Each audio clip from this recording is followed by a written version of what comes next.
In 2011, I went to prison for 7 years for protecting a 17-year-old girl from two male attackers. I placed my body physically between their car and hers, and they ran me over. My friend I was with shot the vehicle that ran me over. They ran to the police and played victim. I'm trying to keep everything brief. So they ran to the police and cried victim, and me and my friend went to prison for 7 years. I got out in 2018 and learned that upwards of 30 of my friends were dead from heroin overdoses, or murder, or old age, because I'm from Detroit, and drugs. So that kind of broke me. I became a horticulture and botany specialist with a major in cannabis cultivation. I do mycology, and I'm also a cybersecurity specialist in college full time right now for an associate's in applied science cybersecurity. I'm going for a CompTIA pen test or a Security Plus, and I'm going for my CCNA. I graduate with all three next fall. Well, after getting out of prison, all this happened. Became kind of successful. Moved out to Jackson, Wyoming in a cabin, my friend's cabin, living up there alone with my dog in the mountains, meditating, growing mushrooms, doing, me. And I got caught with a pistol that I had for bear protection. Because of the felony I caught in 2011, I couldn't have a pistol. So I'm just supposed to let a bear eat me. That's what my lawyer said. Anyway, I go to federal prison. I go to Florence for a couple years. And I get out February 8th, or February 28th of this year, 2025. I meet my wife on March 5th. We became best friends first, and happy. Never loved anyone more. She was perfect. And then we got in a fight for personal reasons. She was doing something that was unhealthy, and I wanted her to stop. And I told her it was either me or the unhealthy, and she chose the unhealthy. And it hurt me, so I said very mean things. I told her, I don't care if you die, blah, blah, blah. I apologized a couple days later but she had already gone. She already left for San Diego. She forgave me.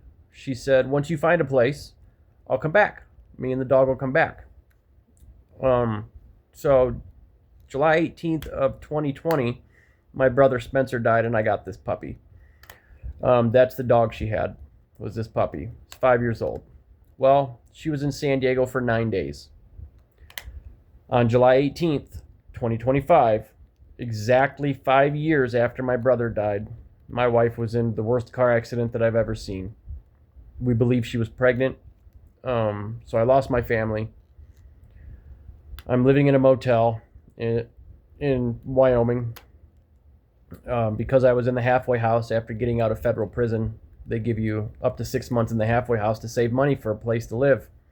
Well, I had coming up on my 6 month mark. There's a lot more to this story.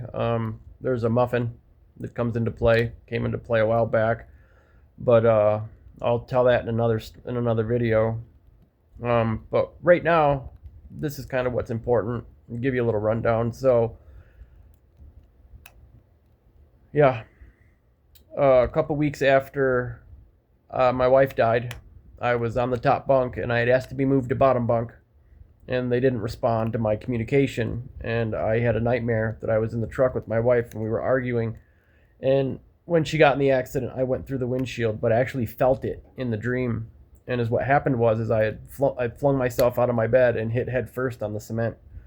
And some asshole staff member decided he was just going to stuff my nose full of toilet paper and put me back in my bunk and not tell anybody, not make a report, nothing.